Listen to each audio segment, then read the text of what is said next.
Live with CDP Sports Talk, a weekly sports and entertainment podcast sponsored by Barry Cullen Chevrolet. Live on YouTube, Facebook, Twitter, Twitch, and LinkedIn. And on audio via Apple Podcast, Google Podcast, Spotify, Anchor FM, iHeartRadio, Amazon Music, Radio Public, and TuneIn. Now, here's your host, Chris Palme.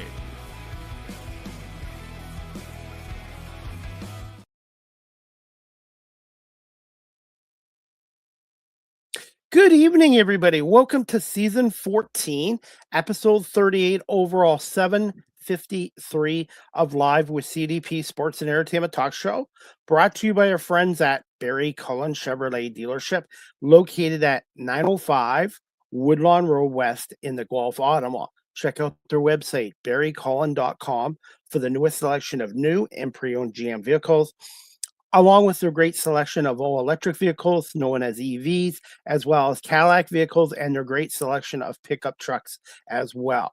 You can call the dealership at 519-824-0210 and tell them Chris Palme sent you, or you can email them at info@barrycullen.com. Barry Cullen Chevrolet Dealership has been family-run and operated here in the city of Guelph since 1969.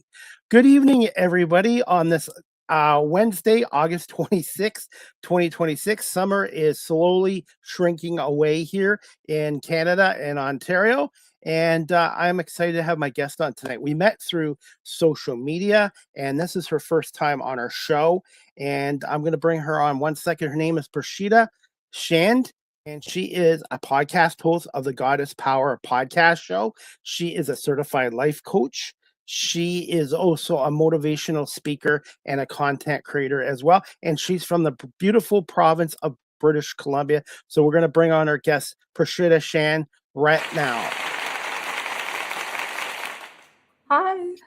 Hi, Chris. Hello, Prashita. How are you? I'm doing great. How about yourself? I'm not doing too bad. I can't believe it. Summer is flying by. I know. I feel like it just started and it ended at the same time. I want to say thank you so much for coming on. And how's things in your neck of the country out in beautiful British Columbia, which I've never been to so far? It's great. I mean, we still have the sunshine, so I'm just enjoying it while it still lasts. A little bit of allergies, but I love the sun. I noticed now here, like a month ago, it wouldn't get dark until about 9 o'clock Eastern here in Ontario. Now it's getting Yeah. dark by about 8:20. So every day now it gets darker 2 minutes every day. Now it's getting close to Yeah. fall. Yeah. And I'm like, oh, at the same time, I'm excited, but at the same time, I'm like not ready to say goodbye to summer just yet. What do you love about summer the most, and especially in British Columbia? I love the sunset here. We have a beautiful sunset here. And I live in downtown, so I can see the view. It's gorgeous, and I feel like a lot more people are out and about and friendlier when it's warmer. Are you originally from Vancouver, British Columbia? No, I was born here, but I was raised in California since I was little, and then I moved back here part-time. How much of an adjustment was it coming back from California to British Columbia? Oh, huge, huge, because I was one when my parents moved us to California, so all I knew was the Bay Area, San Francisco. And when I came here, the cold and also the culture here is very different, but I've grown to love it. I think everyone has its own, perks, but I love it. I think it has all the seasons, which I love.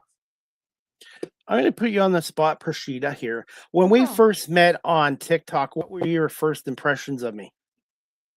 I thought you were really friendly and you were very like supportive. And I really appreciate that because you didn't even know me and a stranger. And I was like, wow, this person is really being supportive. And I think that's really hard to find nowadays, even on social media. I can relate to your content. And I'm going to be honest with you. I joined TikTok 5 years ago at the age of 47. I didn't want to because I thought I'm too old for this. This is TikTok's for high school kids. I had all this perception. And the gentleman who said, you want to get into radio and media, you got to get on TikTok. And I'm glad I listened to him. And 5 years later now, I've learned how to cut promos for my guests like yourself, myself. Mm. I've learned how to create content through TikTok. So if you use TikTok, social media the right way, it's a good tool. Oh, 100%. I think there's so many ways to learn, and it's a great advertisement for what you're really working on. And nowadays, it's just like you're never too old for anything. I think it's a great platform for all ages. Whatever you're working on or expressing yourself, it's a great tool.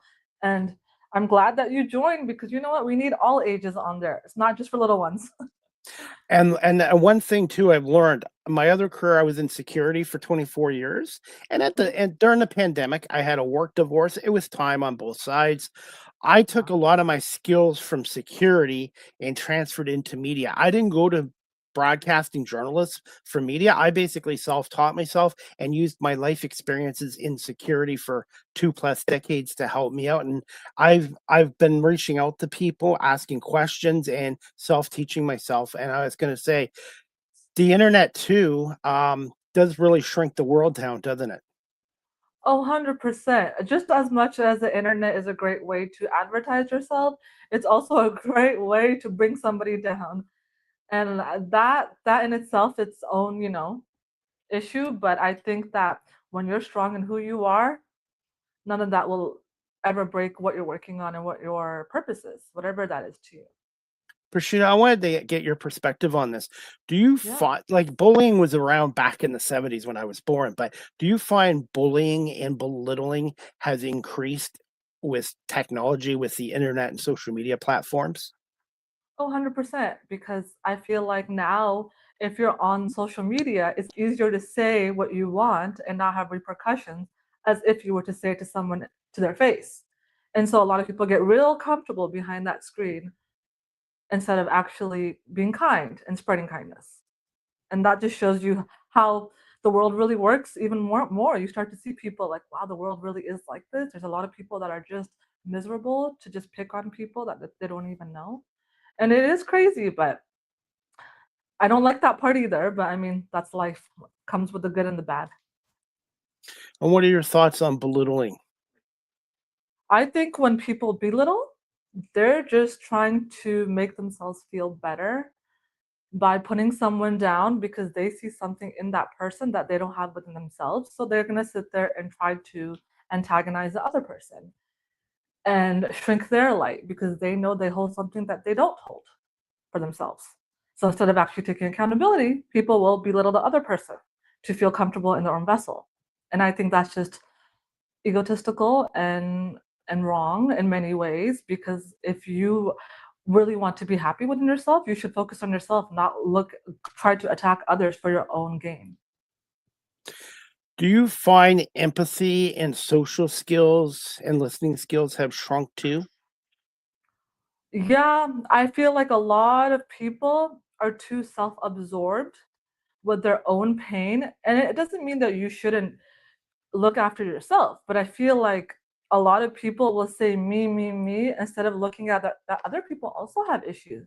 And we should all maybe come together instead of saying that, oh, I have it worse. I think it becomes so like a competition, the empathy. And that word empathy, I feel like it's also been used so like loosely with people. A lot of people that claim they're empaths don't even have an ounce of empathy. They're just situational empaths. Because real empathy means understanding people's pain and also understanding yours at the same time. It doesn't mean that you pick and choose who gets that empathy. And a lot of people, I feel like, fake that just to fit the narrative of this society nowadays. Do you find mental health has shrunk too, especially after the pandemic? Increased or shrunk? Shrunk. Mental health, Or I feel like mental are you health has increased. increased? Okay. Yeah. I feel like it has increased more because of social media. And that is because a lot of people, I just feel like a lot of people lack. Sorry, what was the question again? I kind of lost my train of thought. Do you feel mental health has Mental shrunk health. or increased? I feel like 100% it has increased, but I don't think it has increased in a way that it wasn't as bad before. I just feel like nowadays there's so many tools to consume. Social media, you consume. TV, you consume. You go out and you consume. You never learn how to be by yourself in your own thoughts. And with that platform, like I said, it's a great tool, but it's also a tool that if you use too much of, that can make you feel physically and mentally ill because you compare yourself to so many more people because you see thousands of people more on your phone as opposed to when before back in the day when we didn't have social media we weren't comparing ourselves, right? Because a lot of people are also fake on social media, not all of them but some are, to put this facade up, and then other people will look at it and say, oh, my life sucks, and then they get more sick and more mentally like feel like they're not worthy. So I feel I like can it's really, just I can actually yeah. relate. Yeah. Yeah, I just feel like that's why a lot of people just consume, consume, consume instead of actually, and then they get lost in who they really are because they get confused. And I think that creates a lot of mental illness. Of course, yeah, definitely.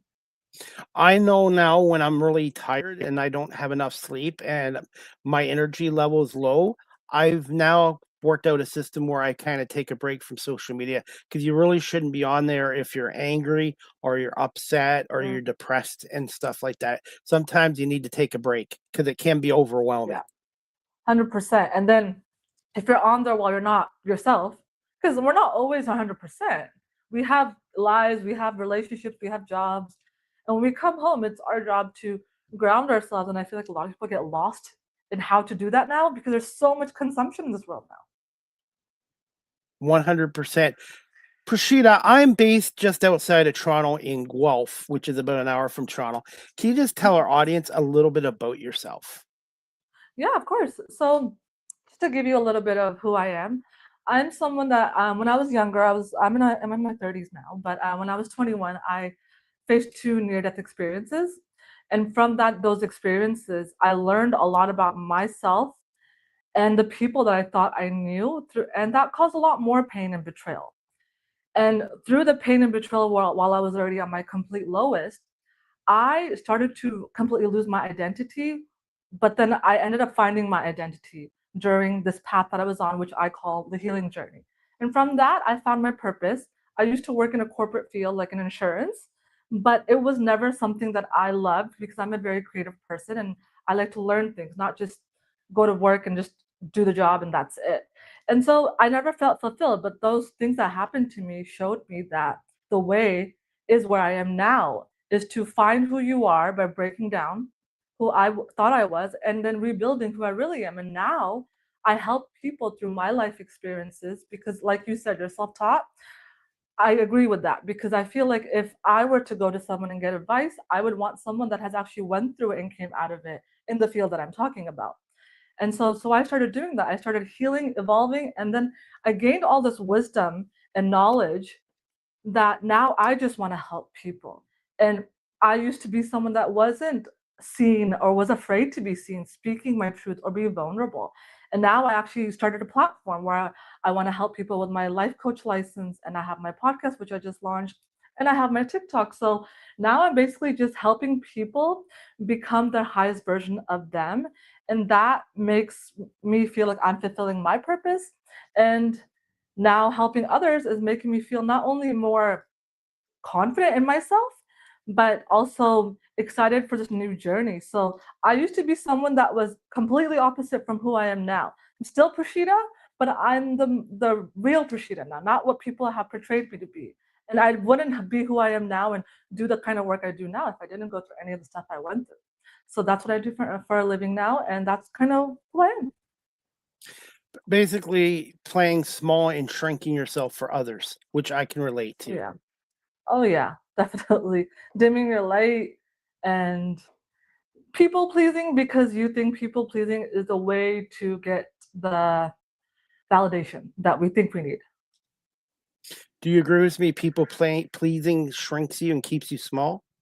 Oh, 100%. I used to be one of those people. Yeah, definitely. Prashita, your near death experiences, How difficult was it to overcome it? Like, how important was it to overcome it, obviously, but did you have a strong support system too? It was very difficult. I had a strong support system while I was going through it physically. Yes, and I'm so grateful for my parents. But then, and the people that were there around that time. But what really affected me was the aftermath because I basically I got into a car accident where I almost didn't survive, and I broke my spine from that. And then from that, they had to do surgery on me. Just to give you a little background so you can understand, they had to do surgery on my spine so I can walk again. But they couldn't because I had low white blood cells. And from that low white blood cells, they found out that I have cancer. So I was battling not only trying to walk and not be paralyzed from the car accident, I was also then found out that I have cancer at the age of 21. So I was battling two things: surgery, chemo, all these things that were very, very difficult. And I'm grateful for the support system I had, 100%. My family came through, my friends. But the hardest part was the aftermath because everything that I endured in that time, that it created a lot of mental illness from all the things that I've seen and went through physically. And I didn't have the support system for that at all. And not because my parents or other people were harsh. It just, when they're from an older generation, they don't understand even what that means, even if they saw me go through so much. They just thought, okay, she's physically sick. Okay, she should be better now. But the thing is, they don't understand how much of an effect that has on your body when you're going through two traumatic experiences and trying to survive and live and take all this medication and go through all that. And from that, I realized that, wow, I felt so alone. And that was the hardest. And to find out the people that I thought were people that really cared about me didn't really care about me was even harder. And I would say that was harder than the actual physical experience, although it was very hard. But the mental effect and not having the support after that because people didn't understand or didn't want to understand was the breaking point for me at that time. Prashita, for those people that are watching your show live stream and later on audio platform, there's somebody out there going through what you did similar, going through a difficult time health wise. What advice would you give to them from your experiences? I feel my advice would be during the darkness, know that there is a reason for that darkness because the light at the end of the tunnel is going to be so amazing for you. These things don't happen for you because God, universe, whatever people want to call it, to punish you. It's here for a reason because you carry so much strength and light. So I want people to know if you're going through a hard time, any darkness you're facing, just know it's the beginning of your new life. So that way people can hold hope like I did. And I want people to have hope because during those dark moments, if you don't have hope, then there's nothing. I think at every point in everyone's life, there's a point where they all have a difficult time, and I've had a couple days too. But I had a strong support system, but I'm very passionate about what I'm doing in media too. So mindset is very important, but also you have to believe in yourself because when you whatever you do in life, whatever career you do in your life, you're gonna have people support you, but you're gonna have your skeptics, naysayers, and in some cases haters as well. And you gotta block that noise out. 100%. That's the hardest part, but yeah, you just gotta block it out. And I just want people to know that, hey, if people are trying to bring you down, even while you're at your lowest, that means you have something that they want. So don't let them take it. Fight for What it. are s- what are some reasons for people to belittle and make people shrink these days? What are some of the reasons for that? I mean, there's many reasons, but I think the core reason, in my opinion, would be because people feel like they're not enough. It all comes down to their self worth is low, so they're gonna put the other person down to feel better about themselves. It's another form of bullying. So it's like I'm not gonna do the work on myself, but I see this person carry something that I want. So instead of uplifting this person and having them become even bigger and brighter, I'm gonna put them down so I don't have to work on myself. That's what I believe because it all comes down to the inner core. It's never surface level in my mind. It's always deeper. I always like to understand what's the story behind this? What is this person projecting onto me and what am I choosing to believe? Because one person can belittle you, but you got to ask yourself, why am I accepting and believing that? Because anybody can come up in your life and show you who they are, because there's many people that are not the greatest in this world. And there's amazing people too, but you have to know who you are in your core to not let these people even get an ounce of your energy and try to belittle you. And trust me, I used to be someone that let people belittle me all the time. And once I realized that, I still didn't automatically say, "Oh, I'm not upset that this person's trying to put me down." I still was, because we carry so much trauma inside of us, and then that takes time to release, because we've learned in society to suppress our emotions and, you know, shrink ourselves and just not be authentically raw and vulnerable. And I feel like that's why people belittle, because they don't want to figure out who they are, so they're going to blame other people for being them and put them down. But karma's real, so they get the karma when the other person recognizes who they are. This is what I truly Now, believe.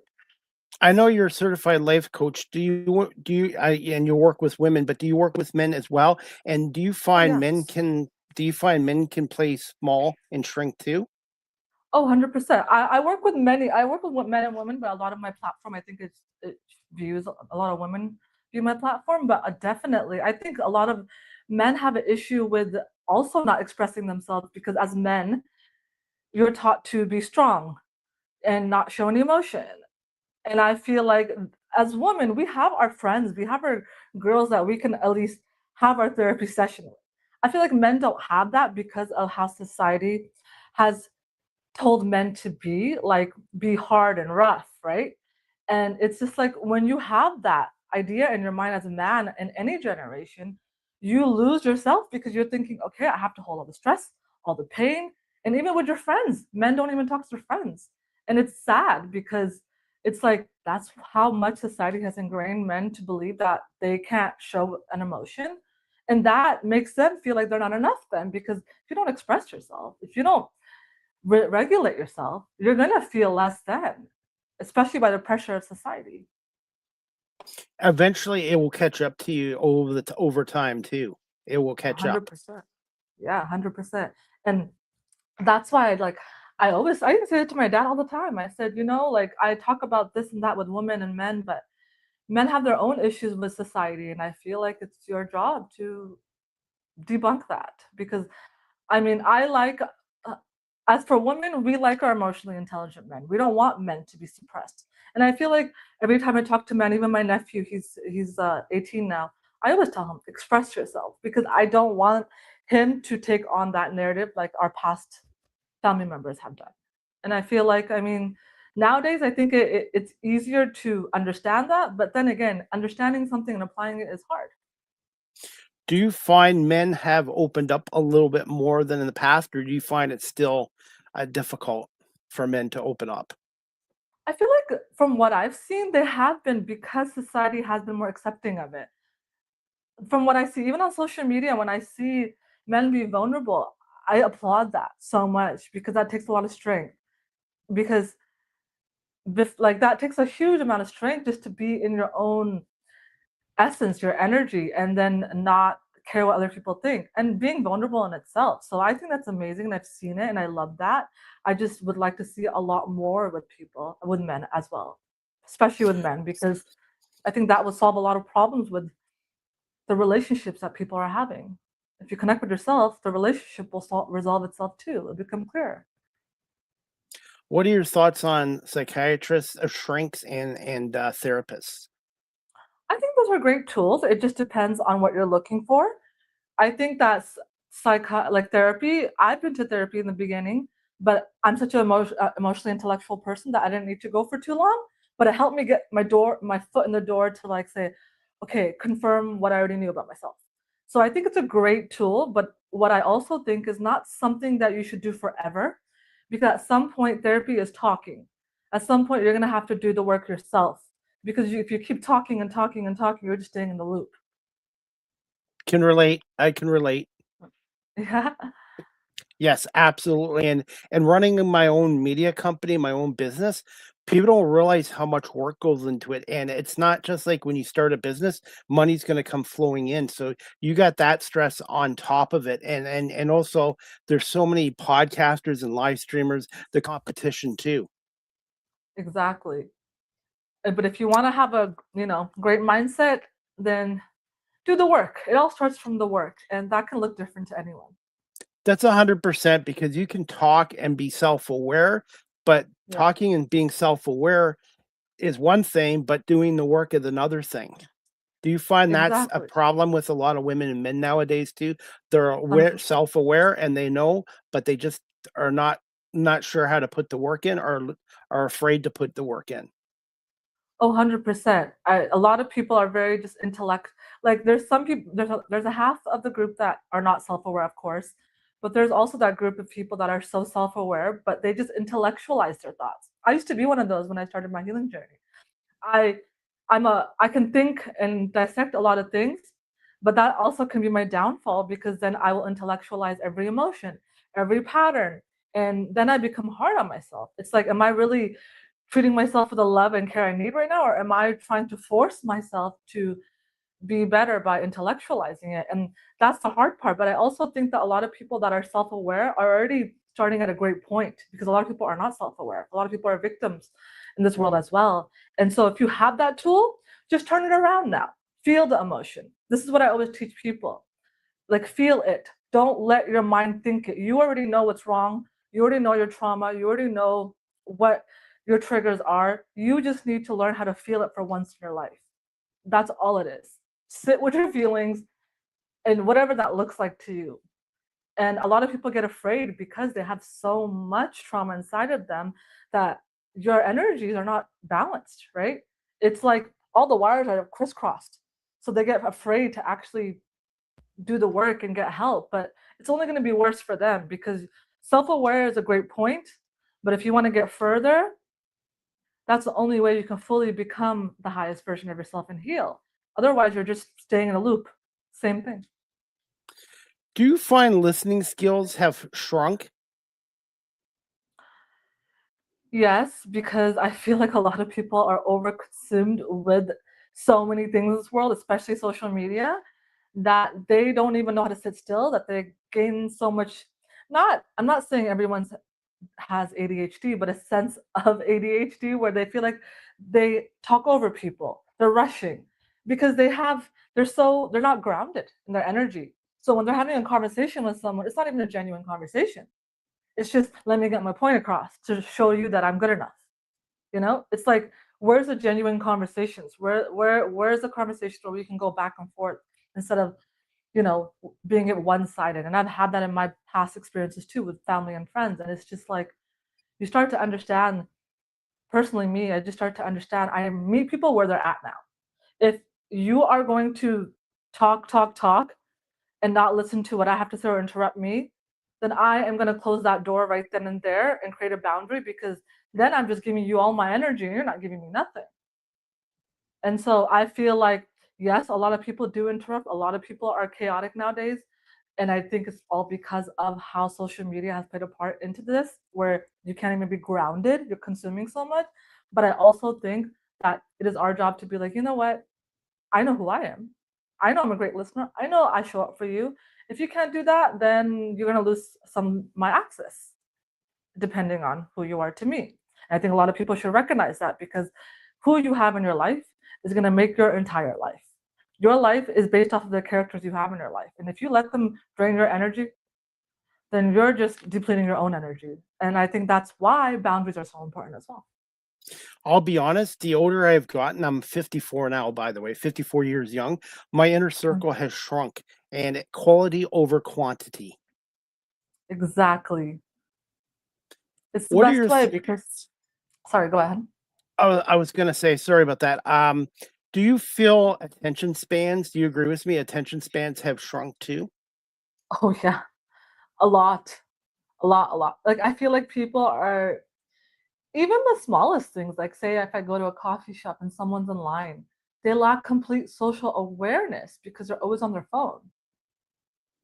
And that is just like the littlest thing that you can be aware of your surroundings, and you don't. And that's just, it's kind of sad. It's like, have we lost all form of communication that we can't even be human anymore?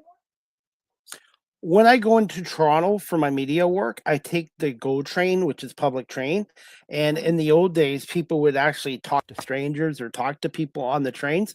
Now everybody's got their head down and looking at their phones. I'm guilty of it too. I sometimes do it, but I also like to have conversations on the go train, and I know how to connect with strangers too. Exactly. Like it doesn't mean that you always have to talk to someone because sometimes I don't have the energy, but just like yeah, like here and there, like have a balance. But yeah, I totally agree.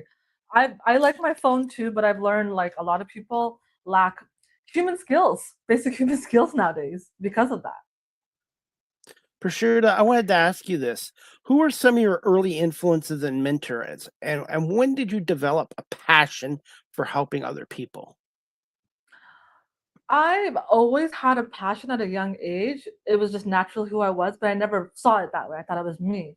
But through my experiences that I've talked about, that's how I found my purpose. When I was working at the corporate job, I decided at the age of 30, I was 30, that I don't want to be here anymore. And then when I quit, that's when I started my healing journey because I was already at my lowest, complete lowest, and I needed to like really figure out what's going on with me, or else I was not going to survive. And when I did that, was basically focus on myself. And when I started focusing on myself, I really started noticing these things like, wait, I love this part of my life. I love doing this. I love talking. I love speaking. And it just kind of started showing up in my reality. Like things would pop up, people would pop up. And I'd be like, oh my God, like this is aligned with me now because now it opened the idea of evolving. So now the universe will align you with that each step you take, as long as you are taking the steps. And when I started taking each step to heal, I started finding my purpose. And what I always say to people, I actually just did a podcast episode that I'm launching this Friday. I always say to people how to find your purpose and love what you do is whatever is challenging you at your core is what you're meant for greatness, the other end of that. Because there's a reason why these lessons keep showing up in your reality through different people and scenarios because you are meant to learn from it and then create your purpose from that. And that will look like different for everyone. But for me, I found it through my pain. As cliche as it sounds, my pain definitely. And then I realized, wow, I love to talk. I love to help people. I love when people feel good about themselves. Because I know there was a place in my life, and place in my life where I had nobody there for me, even my own family. And the only person that I can rely on were the two people in my life. And of course, my parents, I love them, but they are the way they are because of their upbringing. But they never understood me. So during that time, I had to be the vessel for myself. And so now I just want to help people. When I see people like hurting, I know what it feels like not to be supported in the way I deserved and heard and loved. And I'm like I said, my parents did a great job based off of their upbringing, but I'm talking about I'm still human. I still need that support that I wish I got as a young child and growing up. And so now it's like I love to be that person for others because I don't like when people feel low because I know how it feels to be at your absolute lowest.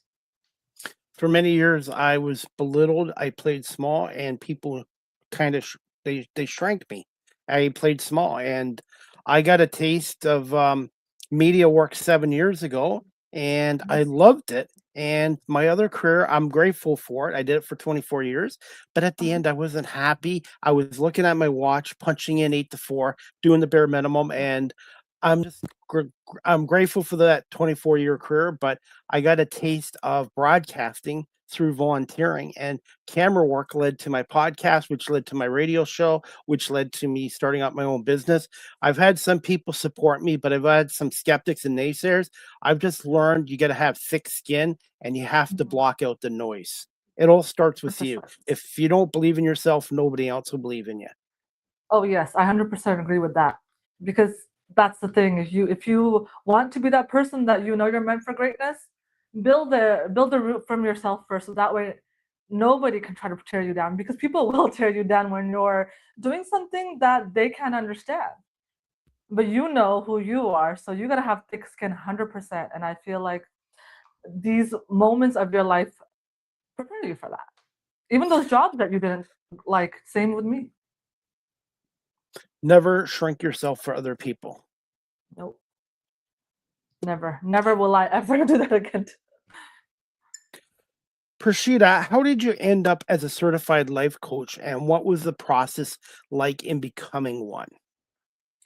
I just knew that was something that I always wanted to do while I was in this process of figuring out exactly what that was. So when I started my content on TikTok, at first I'm like, I need to learn how to express myself to people out there just the way they do it on here. And then when I started doing that, I realized I really want to help people. So I went online and I did an online course and I loved it. Everything that I was already doing, I already knew. I just wanted the certification, but I loved it. It's something that I already knew. And the process was like, it wasn't work for me. It wasn't learning for me. It was your purpose, right? Your passion. I loved it. And that's how I knew that was right for me. And the process of it now is I don't have any clients yet. I haven't put out anything out there. I'm certified, but yeah. What was the question again? Did I go off topic a little bit? No, it's okay. How did you end up as a certified life coach, and Yeah. what was the process like in becoming one? Yeah, I loved it. Like I said, the process wasn't hard. It was I think it took about 2-3 months. But like I said, it was just enjoyment for me every day. It was like course and I loved it, I enjoyed it, and it was something that I already knew. I just needed the qualifications to have on my, background. That's all. Any plans in the future to bring on clients, either virtually or in person sessions? Yes. So my first point was to first launch the podcast, and which I just launched a month ago. And then now I want to thank you. And now I want to stay consistent with it because there's still some learning like we mentioned before. And then now I want to also add on life coach. I want to create my platform and put it on my create a link on TikTok and on my podcast. I would love to help people and do one-on-one work or even actual like classroom on Zoom or something like that. I'm kind of playing around with it, but I would love to help as many people I could help. But at the same time, I want to be able to help people that actually want to be helped because there's a difference if someone actually wants to be helped or thinks they want help. So yeah, I do really want to do it one day soon, definitely this year. Please let me know when you do. Yeah, definitely. Now, Prashita, I wanted to get your thoughts on AI. Do you find AI it can be a good tool, but do you also find AI can be a bad tool? And do you feel that it will reduce the workforce going in the future? I feel like it could be good and bad, definitely, personally, because I think it's a great tool to, do things like get information and like sometimes, okay, when I started my podcast, I'm not very techy. I'm a creative person, but I'm not very techy. But it helped. Going there and getting step by step, it really helped me. But if I were to say what a lot of people do, write emails on there, what your normal human self can do, or text messages, or really just get lost in AI and not be human anymore, that's where I feel like you're kind of losing yourself. There's a fine line. I feel like if you can use it for what is actually needed, like doing the extra things that you don't need to do and waste your energy on, that's great. But when you start to use it to replace your own human abilities, yeah, that's a little concerning for me. It's like you're losing your entire self at this point. And that goes for jobs too. Prashita, how much has impact your life experience assisted you in starting up your own podcast show and as a certified life coach? And tell our audience about your new podcast show and how you come about Yeah. it and where our audience can find it and watch and listen to it. Yeah, definitely. I mean, when I started it, how I went about it, I just basically, like I said, I actually had help from AI to like give me step by step on how to create my channel. And when I created it, I had this idea of everyone has many different podcasts, but I'm different. I went through my own experience. So instead of me trying to compare myself to other people that I see, because that's easy to do as well, I started to recognize what was the real reason I wanted to do this. What do I want to talk about? And from that, I realized I'm not a surface level person. I'm very, very deep person. I can go deep into topics, and not everybody likes that. So I wanted to attract the right audience for my podcast by giving them an idea of what this could be. And I use the name Goddess Power because when I was healing, I used to always say to myself when I was so low to remind myself that I am a goddess. And I kept repeating that. Instead of having negative thoughts, I just kept repeating that. And then it clicked to me. I said, I believe that about myself. I want other people to believe that about them. I want other people to understand that they have this this reality that they don't even see right now because they're so in the darkness. So I help people now tell them that your goddess power is within you, men and women, and help them understand the deeper meaning and core understanding of why we are even here and why things happen, and just kind of go really into it. It's a mix of spirituality, um, quantum physics, psychology. I mean, everything, right? I feel like they're all collide. And yeah, that's how I came up with it. And now I just basically share my story through what I've been through and then give lessons on it from my own experience and how I overcame it. How did you come up with the logo, and do you have plans in the future to bring guests on your show at some point? Yes, I would love to bring guests on the show 100%. I whenever that happens, however that happens. But the logo and everything, I had like when I was healing and stuff, I love the evil eye energy. And I even have a tattoo of it on my arm. And I said, I need something that's gonna give a protective essence to my logo because that's who I am. I'm protective of myself and people I care about, and I protect my energy. I know how to. So that's how I came up with the logo. I kind of just played around with it, and the colors really resonated to me because I feel like black is like darkness, but not darkness as in horrible darkness. Darkness that turns into power, which the color red comes into play. Red is power in my head, and that's how I created it. It's kind of just went with it, and I said one day I was like, okay, this is the name. If I overthink it, then I'm just gonna keep going in circles. If you do look for a guest in the future and you'd like one, I would be happy to be a guest on your show at some point. Yeah, I would love that. I was actually thinking about that. I'm like, oh, he'd be a great person to bring. I would love to have that one day. Maybe you can teach me how to do the StreamYard stuff because I don't know. It honestly, I learned it 6 years ago. I reached out to a gentleman named Jamie in Philadelphia. He was a podcaster long before I started this 7 years ago. He recommended StreamYard, and then when I signed up for StreamYard, I did the basic free plan, and then Mhm. he gave me some advice, and basically he helped me out. And now what I do with other people who are starting podcasts or live streaming shows, they're interested in StreamYard, I try to pay it forward back to them as well. Oh, I love that. That's amazing. I Now think that's your great. I show. love what you're doing. Thank you so much, and, I love what I'm doing. I can tell how passionate you are as well. Now, how often do you record an episode, and where can people find your podcast show, The God and Its Power Yeah. podcast? For now, I launch it every Fridays, and then eventually I will increase it, and I'll let people know on my page, my YouTube, and my Spotify, and my TikTok. And you can find me on YouTube and Spotify, and you can for the podcast. And then you can also, if you want daily inspirations, I have my TikTok, which is my name Prashita, and then 888 888. And And you can that's how find me we right met. there. That's how we Yes, met that's on how you met. TikTok. By the Yeah. way, I have 3 shows in total. This is my main show, but I have, another show which is football only, CFL. I have a co-host, but I also have another show I would love to have you come on in the future. It's called the Small Yeah. Talk Podcast with Marlene Sharp. She's in the cartoon animation industry in Los Oh, Angeles, nice. and we do our show once a month, and we interview people from the entertainment industry or people with unique careers. So maybe one day you'll be interested in coming on the Small Talk Yeah. podcast with me and Marlene. Yeah, I mean, I would love to. Definitely. Just reach out to me whenever, and whenever I get mine started, I'm reaching out to you. I was gonna ask you if it's okay. I couldn't open up your video. I don't know. I guess my laptop, I don't know what's going on with my laptop. So I did find a TikTok video of yours. Is it okay if I play it from your TikTok page? A little video clip? Sure. It's about a minute and a half. And where can people find you on TikTok again? Prashita 888. Is there a reason behind that number, 888? Yes. So, I've told you, I'm very spiritual too. So 888 is basically a number of abundance, luck, and also karma, meaning balance. That's what I love about this show. Every show, I learn new things from my guests.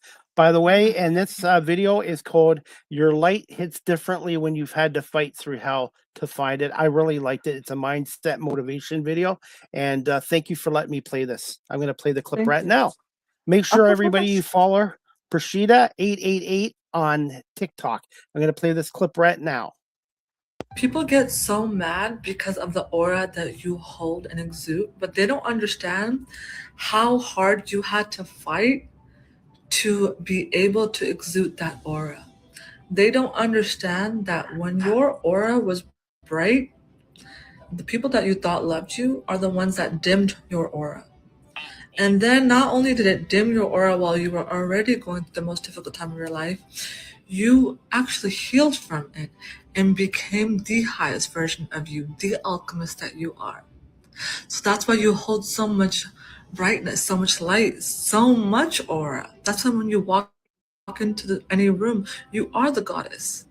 Because your aura, your light, your confidence, your essence didn't come from anything external, but everything internal. But people don't understand that. They just want to sit here and get mad at you for holding the aura that you worked so hard for and went through so much hell for to become and hold that kind of light. But it's crazy, right? People will judge you for the light that you hold, but not understand what the hell you actually had to go through and fight for to be who you are now. But yet they want your aura and not do the work. But they can't because they're not you. They're not the person that had to go through and face so much traumatic experiences. They are not you because you are you. You are here for a different mission, a different purpose. Let them be them. Let them complain about their lives while they're being miserable. You're actually evolving. Don't let your aura get pulled back from people that never even understood what the hell you actually had to fight for to become you. People get so mad because of the aura. Thoughts on this video, Prashita? Thoughts on this video? Yeah, so Yes. when I created that video, it was basically about people like we hold light, we are energy. And when people look at you, they have no idea anything that you went through. They only see what they want to see and then get mad at you for being that individual that carries so much light. But they don't understand the pain that you had to go through to evolve to and become who you are. They just want to see what they want to see to make themselves feel comfortable and better about themselves. Because if they actually got to understand that you got there by doing deep inner work that a lot of people avoid, then they wouldn't be threatened by your aura. They would actually be asking you how you did it. The difference between the people that don't ask you and the people that ask you is one person wants to be helped, the other one just wants to play the victim. Do you find there's more of that victim mentality nowadays in 2026? Oh yeah, 100%. There's so much like so much victim mentality, and I always feel like it's always the people like, hey, listen, everyone goes through a lot, but there's also a lot of people that go through way worse. And I've noticed that I'm not comparing. I think that the person that's gone through not as much as the other person still deserves the love and acceptance and understanding. But I've also noticed the people that don't go through as much will play the victim in their reality because they don't understand what actually deep pain looks like to appreciate life. And so they play the victim. And then they never want to see other people's pain and understand them because they're just selfish. And I feel like you can't be selfish in this world and then want a life that they have because you have to because to be selfish is to only focus on yourself and your energy and not give, not radiate. So how do you expect to attract good for yourself? That's what victims do. And I feel like there's too much of that nowadays. And I what I always say is let the victims be the victims because anything you say to them they'll never understand because they're not at your level. So don't waste your time and your energy, just keep it moving. Do you find narcissism is intended to keep you small? Narcissistic behavior. I feel like the people that are narcissist are, yeah, the narcissistic people or the people that have narcissistic traits definitely do that to other people that are not to keep them small 100% because they don't want to admit who they are. So they're going to try to drain the other vessel that is not the narcissist. I always say narcissists and empaths go hand in hand. The narcissist always wants to the light of an empath because empaths carry a lot of light, love, and energy. And narcissists are not connected to their inner core, so therefore they want to take your energy like an energy vampire. And then that drains your energy and then belittles you and makes you low and makes you feel like, oh, maybe I'm crazy, and then manipulates you. And then they think they're the big guy here. Like, everyone loves me, I'm amazing. But eventually the narcissist falls because you can't stand high up on a root that was never built from the inner core. I always say that you can't build something from exterior, always the inner, because the exterior is going to eventually fall one day. And that's what I always describe a narcissist as. What are your thoughts on manipulative behavior? Do you find that's increasing nowadays too? Oh yeah, 100%. People manipulate, cheat, lie to get what they want. Because they want this reality so bad that they see on social media other people having, but they don't understand how to get there, so they will manipulate and try to rush their way to get there to prove to people, like, look at me, I'm amazing. It's like, no. What are your thoughts on jealousy and envy, and what are some signs to look for? And should you keep those people in your life that shows jealousy and envy towards you? It depends. So I always say that jealousy and envy is a normal human emotion. But what you do with that emotion is what will create the trajectory of your life. Because if you can ask yourself, why I'm jealous, why do I feel this way? You're not going to blame the other person for who they are. You're going to recognize, like, I feel this way. And you're going to want to be better.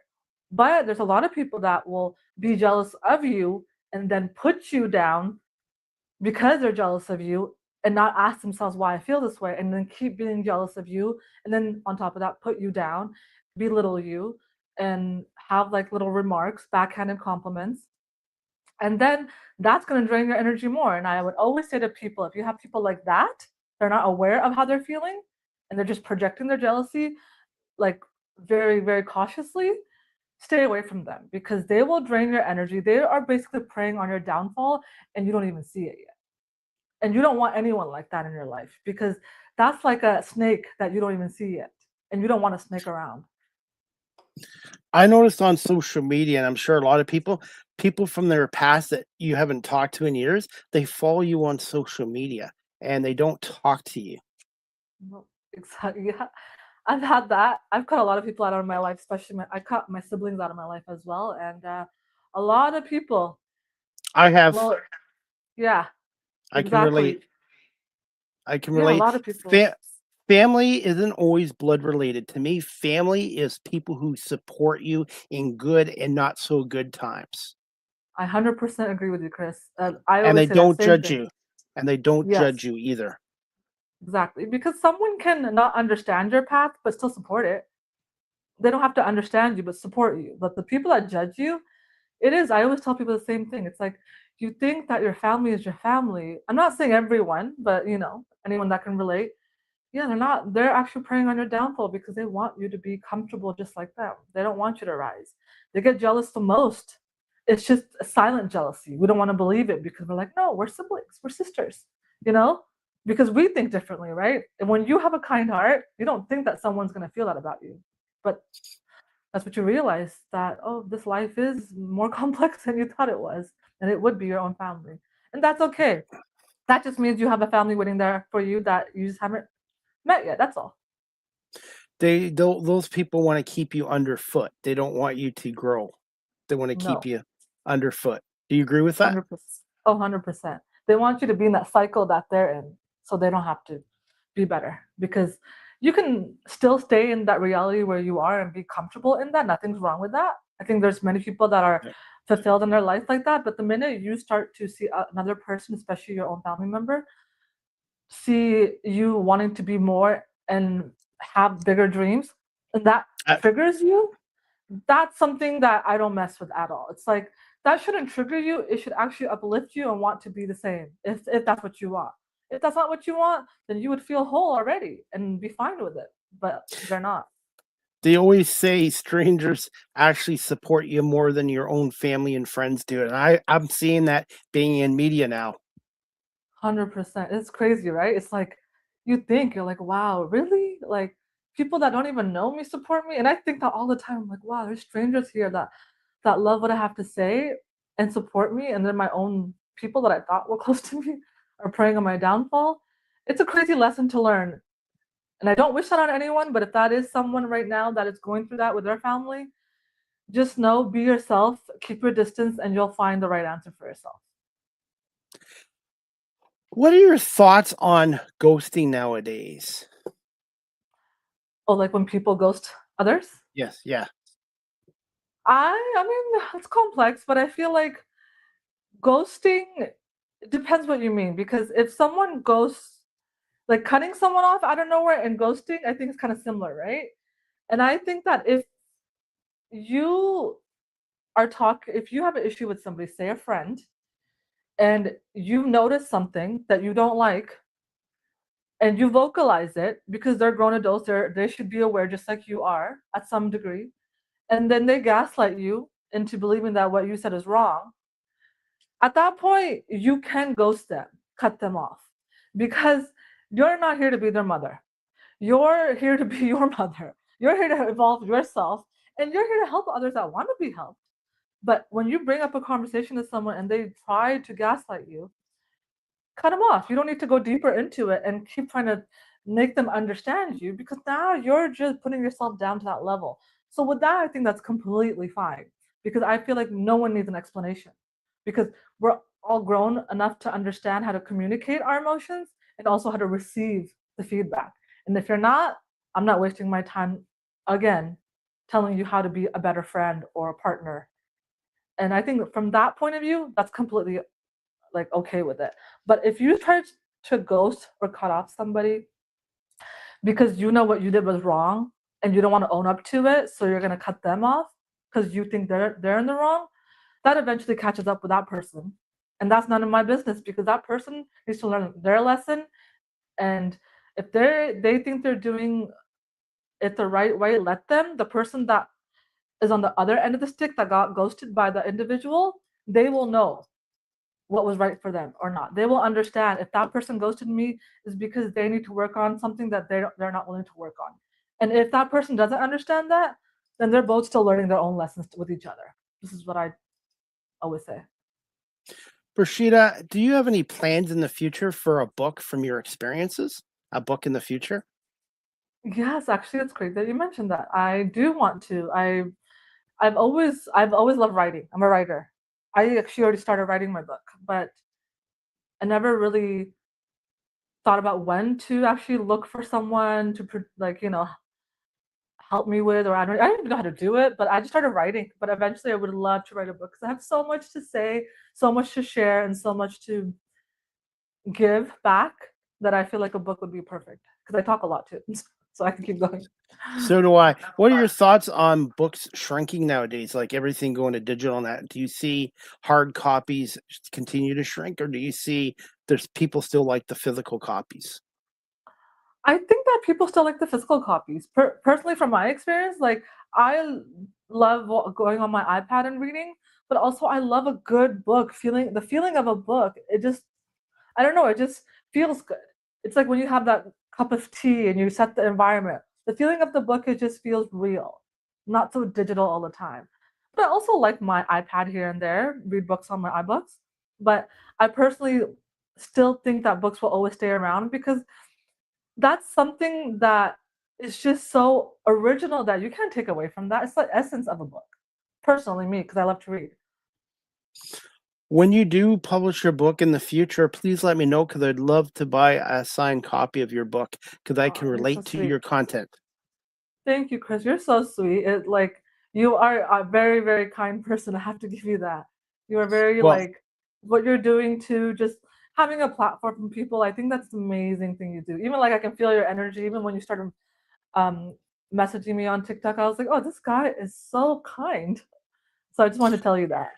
Well, thank you. And my job as not a TikTok host, but as a talk show host is to build a rapport with my guests. My job is to make my guests feel comfortable and share their experiences. And I'm also trying to prove to traditional media they're wrong about me because they've told me that I'm too old. I don't have enough education. Podcasting is not broadcasting, which is nonsense. So I Yeah. use rejections as motivation.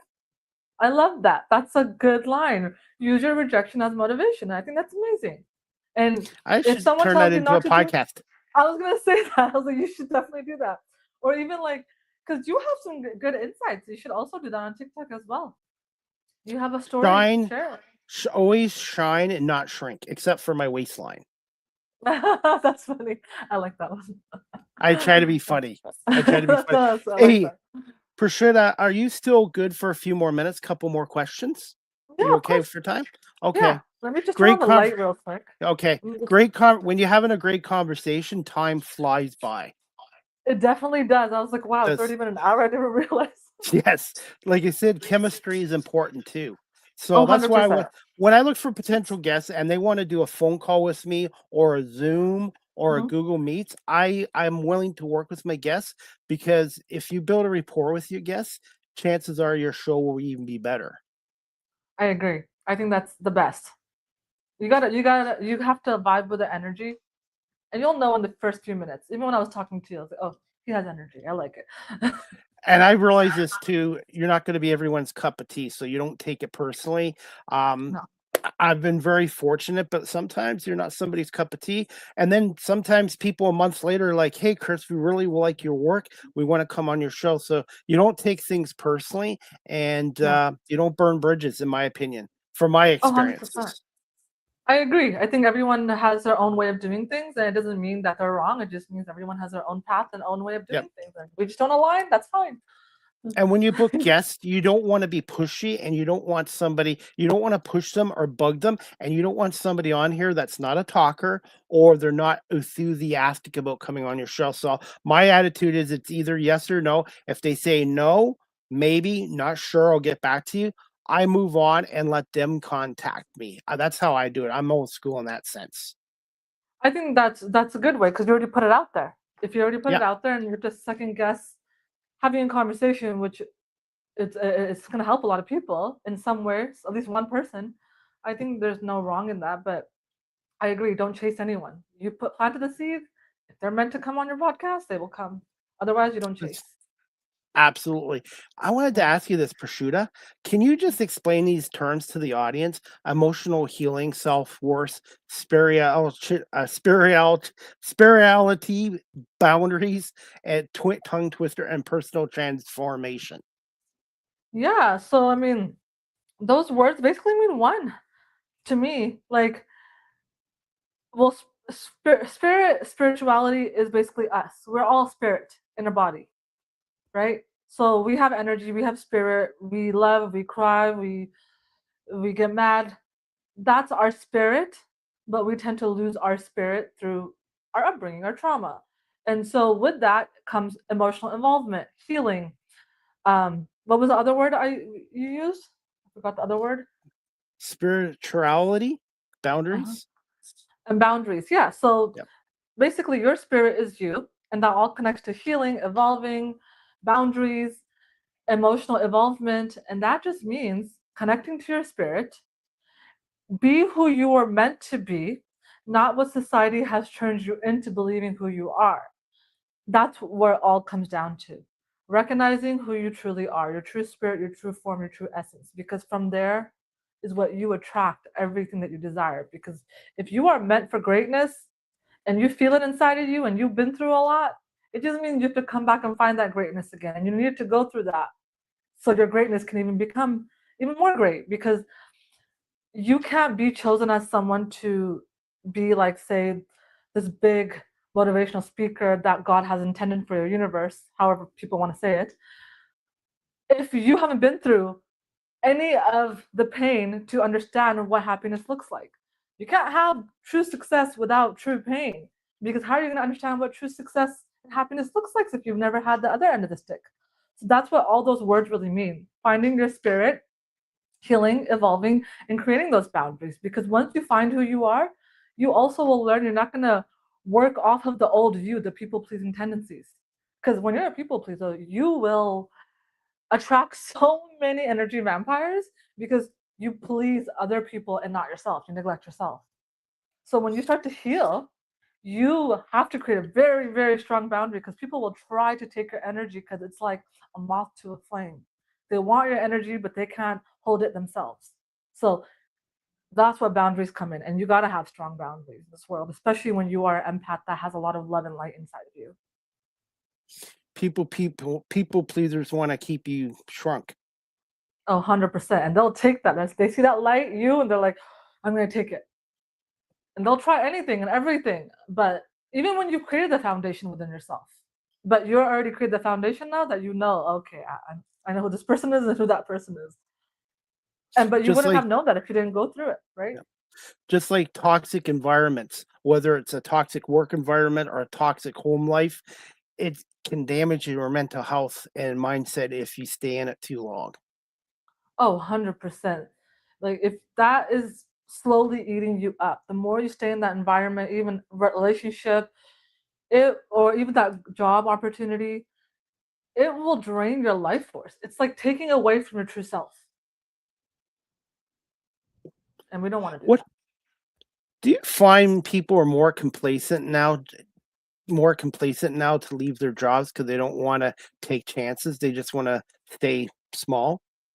Oh yeah, 100%. I feel like a lot of people want to make a change. It's not like they don't. They're just afraid of the unknown. They're fearful of what will happen. But that's where the beauty is, though, the unknown, right? You can't control your life when something bigger is meant for you. And if something's screaming at you to change, it's okay to be afraid. But are you one day when you're older and when you're old and you're lying on your deathbed, are you going to sit there and say, man, I wish I would have attempted to go after my dreams? Or are you going to say, oh, I attempted, but I failed? I personally would be someone that attempted and still failed because at least I tried and there was never a what if. So that fear that people hold is strong, but regret is even stronger. So who do you want to be? For me, the only true failure is not trying. I think people who Yeah. try and change, they're not failures. I think the people who refuse to try are the ones Hmm. that are failures. I don't like that word failure. I just think it's basically you got to try, and if you don't try, then you fail. Yeah. I just don't like that I use that word. I just think, like I said, I just think hey, for many years I was complacent. I was afraid to leave because my Yeah. job paid decent money, had benefits and pensions. But at the last 5 years, it was miserable. I was having anxiety. I hated going into work. I would just do the bare Yeah. minimum. And at the end, I was ready. 24 years with the same company, same department. It was time to move on. And yes, my business, I'm not making a ton of money right now, but I'm a lot happier than I was in the other career. Exactly. And I agree with you. That word failure that society uses, like if you try and fail. But are you really failing when you try? No, you're learning more. Like the more you fail, the more you learn. And that a lot of people are afraid to fail. That's why. But you're not failing. You're learning through these Yep, quote unquote fails. absolutely. How would you I'm gonna ask you this too before we wrap the show up in 5 minutes. How would you describe yourself as a motivational speaker, and how often do you speak at events? I haven't done any events yet. I'm still fairly new to the platform, but how would I describe myself? I would describe myself as someone that is outspoken, kind, but at the same time, I say it like it is. I go into information. I like to dissect things. I like to understand people. I like to hold space for people, whatever that looks like to them and the help that they need. So that's just who I am. I like to just basically be me, uplift people, but also be honest. I'm very honest. If I don't agree with something, I'm not going to say you're wrong, not at all. I'm just going to try to help people find a different way of looking at things and understanding and opening up their minds. And if that means that they agree or understand or feel a little bit like, let me look into this, then great. If not, then I just was not for you. But I know that I show up authentically me. I will never filter myself because that's what I used to do.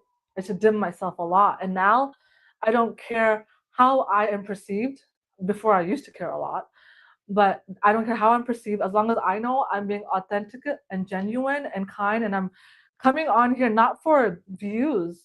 That's great, obviously, but that's not the main reason. I'm coming here to express myself and help any one person or many that I can. And if that brings me views, great. That just means I'm helping more people. That makes me happy too. By the way, when I was in elementary school, high school, college, I would shrink and play small in front of people. I hated public speaking. I was always the one the teachers had to drag up last. And now I've reinvented myself, and I feel my career in security really helped me with public speaking, listening, Wow. thinking on my feet. And I was going to ask you this as well. In your opinion, what makes a good motivational speaker? And I do some public speaking at local high schools here about the importance of careers and education in and out of a classroom. And I never thought I'd be doing that even 25 years ago. I love that. What are my views on what was the question again? Your views on what makes a good motivational speaker from I your think perspective? what makes a good motivational speaker is when you're not trying to let your ego get in the way of what you're doing. Because a lot of people get tripped up on that power of oh, I'm a leader.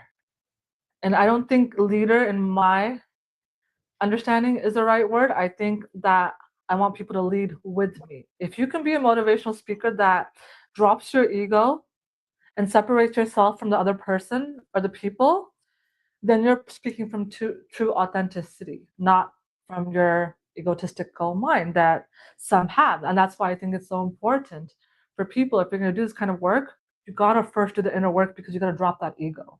And ego is a great tool to find those things that you don't like about yourself that you need to evolve into a better version of you. So I think that, yeah, ego is number one, and separate yourself from the individual and just be authentically you and know why you're helping people. If it's for power, yeah, no. But you can always tell with those people, right? But if it's for, genuinely just showing up and not caring who's going to see your video and eventually you blow up, that's because you're authentically you and that aligned with who you are. And that's why people like that blow up, because you can't ego and those people that show up that say do this, do that, it's like they're speaking from like, I know what I'm saying, you're not. And I don't like that. I feel like that's belittling people. So a good motivational speaker would be someone that doesn't have to use their ego in their platform and just separates themselves from people and just wants to genuinely help. You mentioned the word belittling, but also some of them can try to make their audience shrink, feel small. Mhm. Oh yeah, to feel better about themselves. That's why they sometimes I feel like I don't know. I don't want to say any names. I'm not going to do that. But there's some that I've seen, and it's like there's motivational speakers where you gotta sometimes, really get passionate about it. I get it. I can get passionate in my messages. There's a difference between being passionate and genuinely just trying to put the other person down with your tone to get something in them. Like you just want to prove to that person that you're right, not what you're saying is true. And I totally agree with that. I feel like they put a lot of people down. And so if you want to be a motivational speaker, please do the work. Do not put your trauma onto other people. Now, how are you going about this? Are you looking for opportunities, or are you taking classes on motivational speaking? No, I'm naturally like that. I'm a Leo. I'm a natural. I can talk. I don't even prepare. It's just who I am. It's just something that I've always been. I love to be creative. I like to speak. I don't prepare for nothing really. I used to be that version. And then I realized that's not who I am. Everyone's different. Everyone's vessel is built differently. So me, it was just based off of all my really, really hard times and my experiences that this side came out of me. It was like, oh, I have this version of me. I need to stop only showing it to people that are around me and really help people that actually want to be helped. So that's how I kind of went about it. And right now, I just started taking it seriously, but I would love opportunities that would align with me. I do want to grow my podcast more. I want to be a life coach. I want to have an academy. I really want to make something big out of this because I'm so passionate about it that I don't even feel like I'm doing work. I feel like I'm just doing what I love. And I think that's great. Not a lot of people can say that. Well, when I one day get out to British Columbia, which I want to do, I would love Yeah. to hear you speak because I think you have a lot to say and you're very passionate and you've caught my attention as a guest on here tonight as well. You're natural on Yeah. camera as well. Thank you. I so appreciate it. I do. That means a lot. It's new to me still, but I appreciate it. That's one thing too. I was in such a toxic environment for a long time.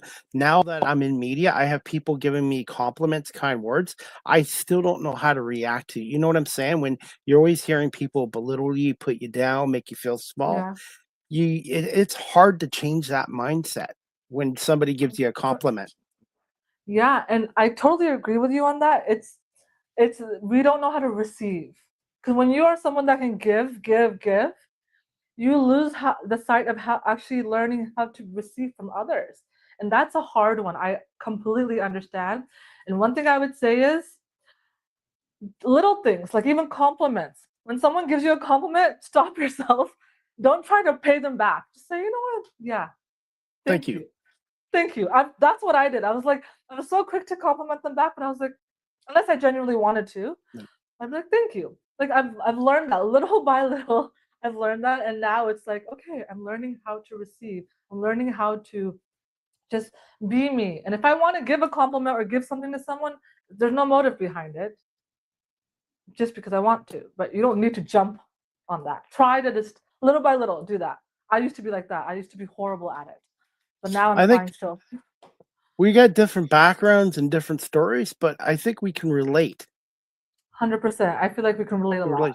Yes, absolutely. As we wrap the show up, can you just tell our audience how you would describe yourself as a content creator and the impact that TikTok and YouTube have had on your on what you're doing as a certified life coach and as a podcaster?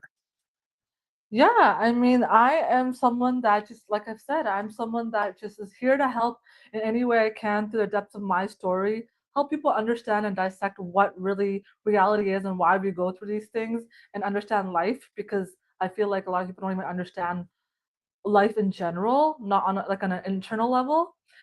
And I am just here to help in any way I can, but help to those that actually want it, that actually want to evolve, because knowing you want to change and actually doing the work are two different things. And so I'm someone that just basically wants to be that friend to people, not some leader, like that friend, that person that you can relate to on the other end of the screen. Because when I was going through the rough times of my life, when I saw videos on TikTok and I didn't have anyone that I can talk to, uh, it gave me some kind of motivation. And that's how I show up. I show up as a friend on social media because I don't want to be someone that's here to be a leader. I'm just here to walk with the people and show them how I did it so they can be the same in their life. Do you feel people's motivations nowadays is kind of been reduced? Yeah, a lot of people lose motivation because they lose themselves. And that will cause you to not have any motivation. And you think it's laziness. It's not laziness. You just need to learn how to find yourself again. And right now, what I always tell people is don't rush the process of finding yourself because there's a process behind it. This process in itself is a journey that you're going to learn so much from to be this version that exists. But don't try to rush to be better. Be okay with being you right now. If you're broken and you feel like you're not the best version of you, love yourself in that moment because that's the only way you're going to evolve. Because if you're rushing for a different outcome, you're not appreciative of who you are right now. What's two words to describe yourself, Prashita? And what's one fun fact about the province of British Columbia as we wrap this show up? I don't know about I don't know about British Columbia, but um, two fun facts about me. I basically am someone that has turned my life upside down at the age of 30, and I love to dance. I'm a very creative person, but I love to dance. I love art. I love singing. I love doing all these things. People don't really know much about that. I'm very, very I'm also very loudly outspoken and a comedian at times, but not everyone gets to see that part of me because my energy is limited to the people that deserve that part of me. And I also love California. That's where I'm originally from. And I would love to move back there one day, but I love to travel. I love to not stay in one place, and I love being by myself most of the time. And as far as British Columbia, it's a beautiful place if you love all four seasons, because we do have beautiful seasons here. We have everything. And I think it's beautiful nature-wise because we have city, we have all the beautiful nature, we have the water all in one scene. And I think that's beautiful because we don't get that everywhere. Have you thought about being a stand-up comedian or trying it one day? No. I'm more like I say what it's on my mind, I just say it. Like I'm just really like I'm a jokester. But I don't show that to people. Like when people see me in public, they think that I am very reserved because I don't show people everything. But no, I never thought about that. But it is something that I've always thought to like maybe dancing because I heard like exposure therapy is so good. And I want to kind of bring that childlike version of me back where I used to love to just be free and act however I wanted and danced and not being afraid to show that side of me. I kind of feel like I've lost that at some point, and I'm trying to bring that back.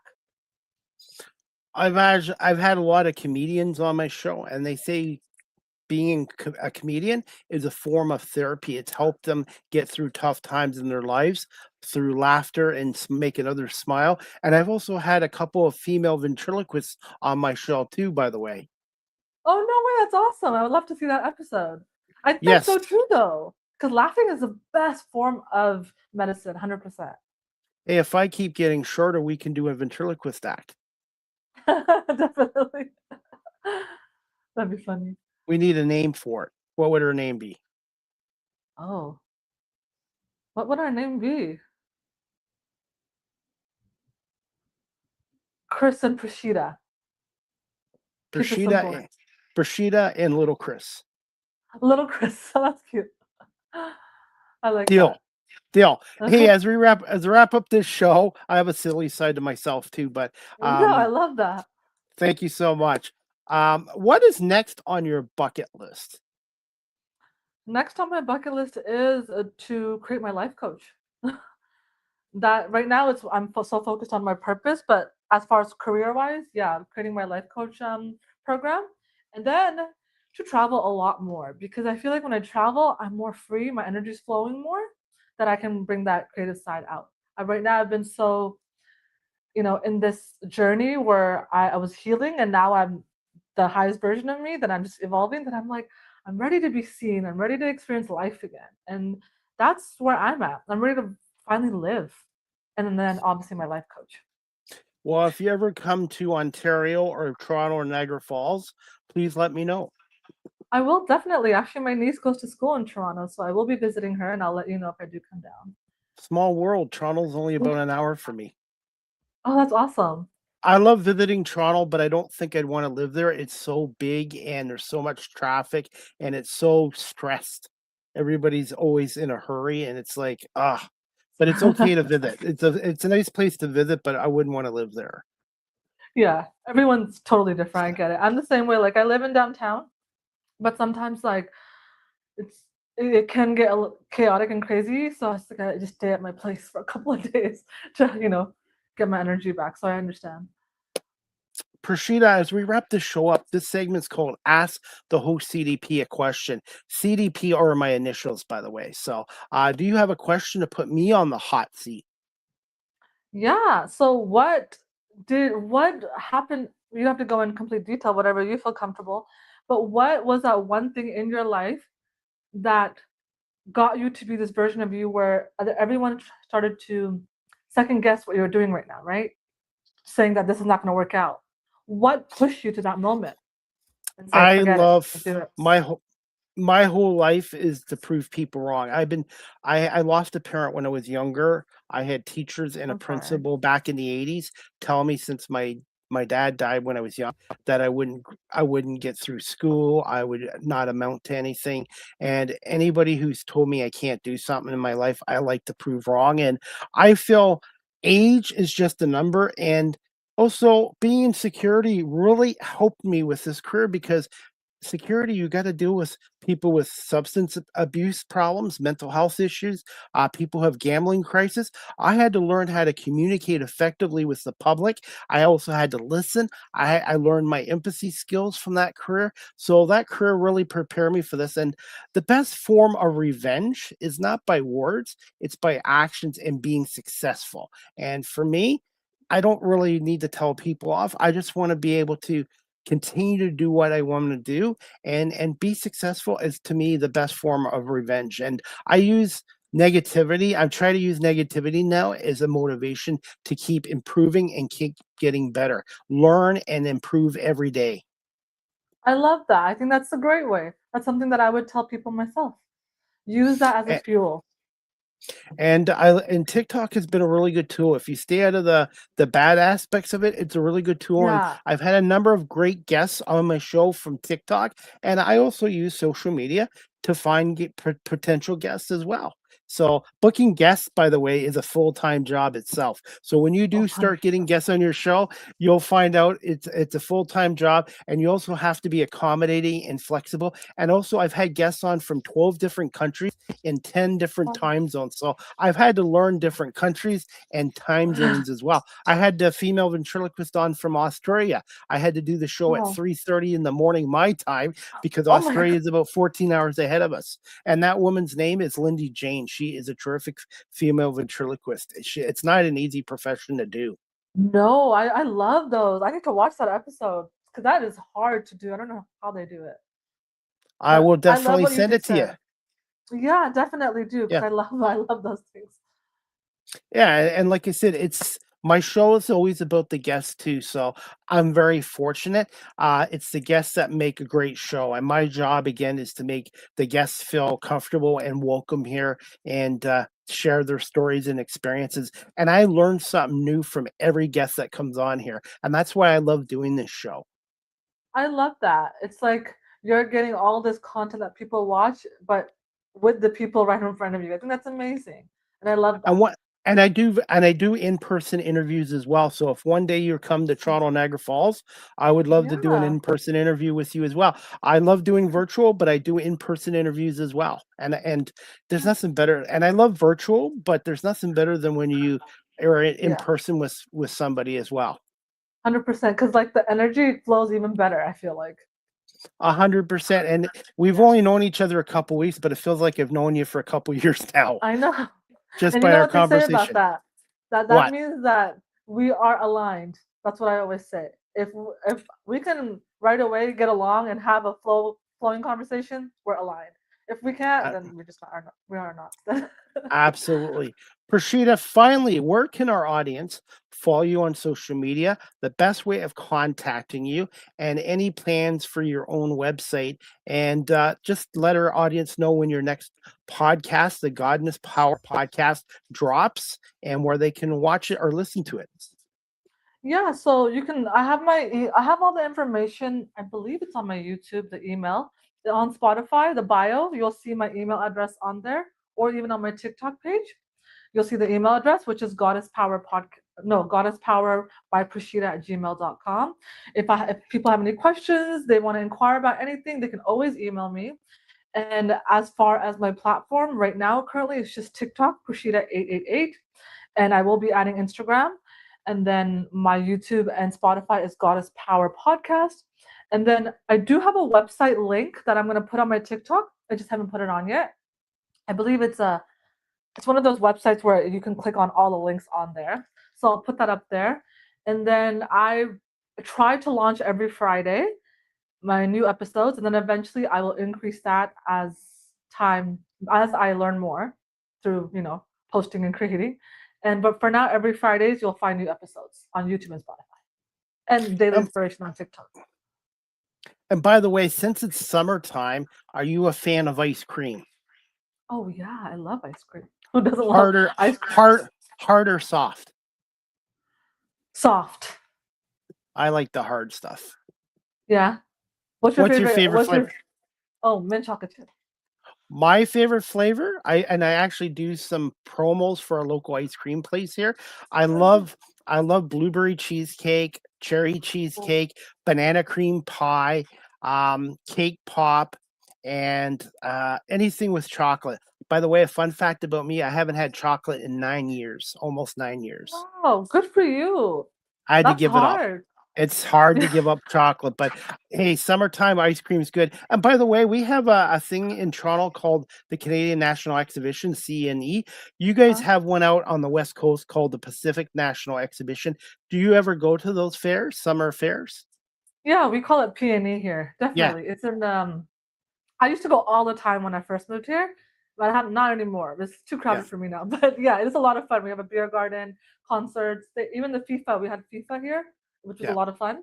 You guys had it too, right? They, In Toronto, I believe yeah, in Toronto Toronto, had yeah, FIFA. Yeah, yeah. yeah. And then Well, next, go sorry, go ahead. on. Oh, I forgot it. Oh yeah, so they had the FIFA everything there as well, Peony and here. It was a lot of fun. I enjoyed it. By by the way, they're using the FIFA soccer grass in Toronto where the Argonauts play at BMO Field. It is the best grass field I've ever walked on. The night I went there, it was raining heavily and the grass was dry. I could have taken my shoes Wow, off and walked across it. I'm telling you, you could eat on this grass field. So that's it's crazy. amazing. It's amazing. But next week, I'm going to be at the CNE in Toronto and I'm going to be interviewing some people about some of the foods, some of the drinks. I don't do Oh, rides anymore because I'm 54, but I'm going to do some content for the CNE, and it's um, our version of your PNE, and I will post it on TikTok as well. And by the way, Prashita, you have an yeah. open invite to come back on this show again in the future, or the Small Talk Okay. podcast with Marlene Sharp and myself as well. Okay, perfect. I would love to, and I would keep you posted on anything that I'm doing on my end too, and then have you on a guest when I do have guests. Would you like me to, in the morning or tomorrow, send you the full video episode of this through WeTransfer? Would you like the full video episode of it? Sure. Yeah, sure. That would Okay. be great. And give me some time tonight before I go to bed. I will Uh-huh. send you some links to the video, the audio, and I'll do a few video reels and clips, and I will tag you in on TikTok as well. Final thoughts. Final thoughts? I mean, I think this conversation was great. I did not think this was gonna last this long, but hey, when it flows, and I loved it. I feel like we matched our energy, and I just want to tell anyone out there that hey, if you're in the darkness, just know you are ready for an amazing life. It's just the beginning. So don't give up, have hope, and if you need any support, I'm here. Chris is here because you do a great job in motivating too, Chris. So, I never thought I would be a motivational speaker, dude. honestly. And last week when I was in Toronto, I had 5 young kids come up to me. They said Chris Palme. I'm like, I didn't know these young kids. And Aw. I'm like, I'm Chris Palme. And they're like, hey, we want to get a picture with you and sign some autographs for us. And I'm like, you guys are pulling my leg. You're joking. And they actually were serious. And I do media not just for the pats on the back because it's a passion of mine, but when people start Yes, recognizing your work, especially strangers, it's like an adrenaline rush, honestly. It 100%. is, Like to be honest. it's amazing feeling. It's just like, oh, you love my advice. You love to listen to me. Like I'm actually Yeah, making a difference. Like it feels so yeah, good. That's amazing. I'm glad. I absolutely. can't So wait I've till been that very happens to fortunate. me one day. It will happen to you. It's a matter of time. And we were connected because of your content, and I can relate to it. And I'm sure many others Thank you. can as well. So continue doing the great content. And I'm looking forward to your next podcast show coming out this Friday. I will support it as much as I can and promote it as well. Thank you so much, Prashita, for coming on Thank here. you. And hopefully one day I will be able to come out to BC and hear you Yeah, speak. definitely. Yeah. Just give me a shout. And it was so nice talking to you, Chris.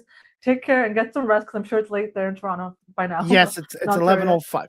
11:05. But anyways, you Yeah. have a great evening and we'll talk to you soon on social media. Okay, sounds good. Take care. Bye. Thank you so much. Take care.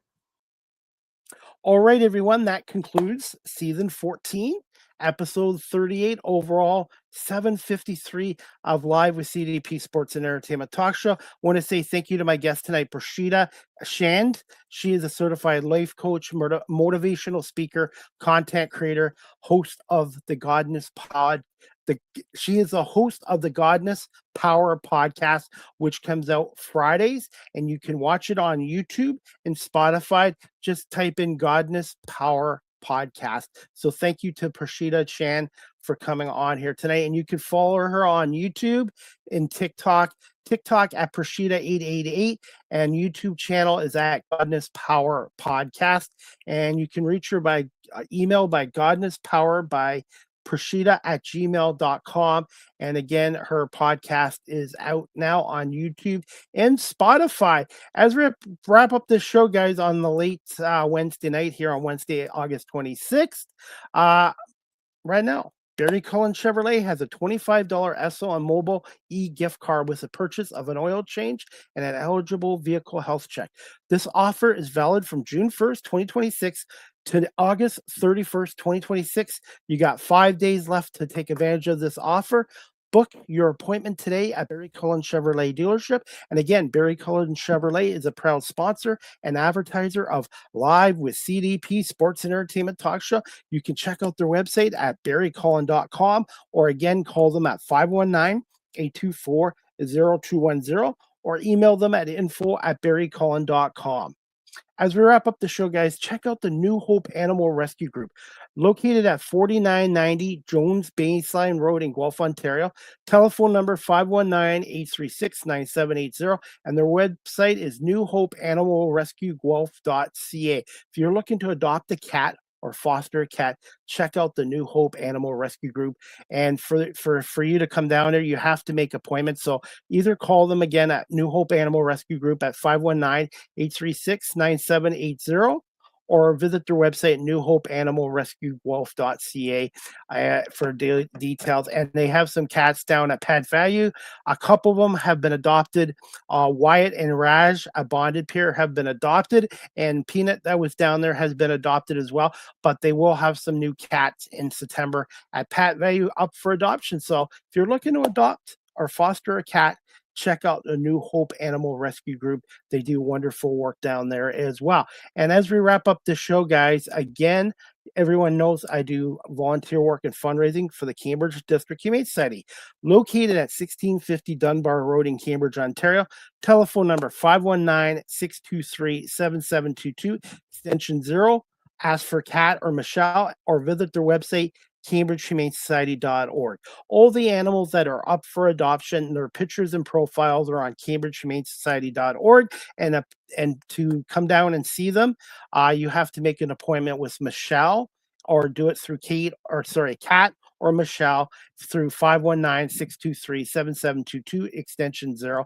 The Cambridge District Humane Society does a wonderful job looking after our homeless furry friends and ensuring they get adopted into good homes and families as well. And at the Cambridge District Humane Society, you can't buy happiness, but you can adopt it. So please check them out as well. And guys, if you like a personalized video message from yours truly, go to cameo.com/Chris Pame. I do happy birthday, happy Hanukkah, happy anniversary, happy divorce, anything within reason. So go to cameo.com, type in Chris Pame, and book your cameo today. Also, if you like my YouTube channel and like my talk shows and would like to support my media content, I'm on paypal.com. Paypal.com at Chris Pame, or email me cpame19@gmail.com through PayPal if you'd like to support my YouTube channel, my YouTube Shorts channel, and my 3 talk shows as well.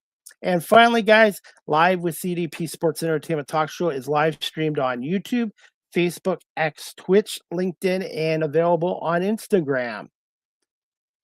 Live with CDP Sports Entertainment Talk Show is also on audio platforms such as iHeartRadio, Amazon Music, Spotify for podcasters, Apple Podcasts, Breaker, Pocket Casts, Spotify, Castbox, LinkedIn, Pandora, TuneIn, YouTube Music, and Good Pods. And also the audio version of this show is now on YouTube as well. So you can watch both the video and the audio on my YouTube channel as well. Good Pods has been a little bit of an issue the last month with downloading on Good Pods. So I'm going to hopefully get that corrected as well. And finally, guys, StreamYard is the official live stream provider of Live with CDP Sports and Entertainment Talk Show. If you're into webinars, live streaming, podcasting, go to StreamYard.com. They have basic free plans, paid professional plans like I do. And if you're a business that does a lot of webinars or live streaming, go to StreamYard.com and contact your sales department for pricing as well. And also, guys, I have another announcement to make as we wrap up this show. My next live with CDP Sports and Entertainment Talk Show is going to be tomorrow, Thursday, August 27th at 5 p.m. Thursday, August 27th at 5 p.m. with my special guest. It's her first appearance. Her name is Naya D. Wilson. She is an actress from Buffalo, New York. So Naya D. Wilson from Buffalo, New York, an actress. She's had some roles on Hallmark movies and some commercials in the Buffalo, New York area. Nadine Wilson joins us tomorrow, Thursday, August 27th at 5 p.m. I want to say thank you again to my guest, Prashita Chand, for coming on here tonight. Certified life coach, motivational speaker, content creator, and the host of the Godness Power podcast for coming on. And thank you, the audience, for watching this late night show, live stream, and on my audio platforms as well. I hope everybody has a great night, and we'll see you back here tomorrow, Thursday, August 27th at 5 p.m. Eastern with Naya D. Wilson, an actress from Buffalo, New York. Good night, everybody, and thanks again for watching Live with CDP Sports and Entertainment Talk Show, hosted by Chris Pame and brought to you by our friends at Barry Cullen Chevrolet Dealership in the Guelph Auto Mall. Good night, everybody.